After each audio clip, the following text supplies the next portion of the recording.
ওটা পায়ে দড়ি বেঁধে একটু আগে দাদা উড়াচ্ছিল, নিচে বাজি আছে, ঠাস ঠাস করে খেলছিল।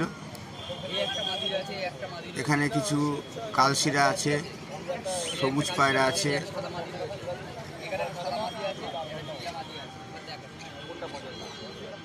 গিরিবাজ আছে। এই লাল পায়রাটার, লাল রং করা পায়রাটা ধরা পায়রা, রং মাখিয়ে রেখে যেন চিনতে না পারে। এই লাল পায়রাটি 300 টাকা দাম বলছিল দাদা, লাল রং মাখানো পায়রাটি। আমি হাতে ধরেছিলাম, খারাপ না পায়রাটা। আর এই যে খোটা নিচে খেলা আছে, দেখতে পাচ্ছেন, ভালো পায়রা, পায়ে দড়ি বেঁধে উড়াচ্ছিল।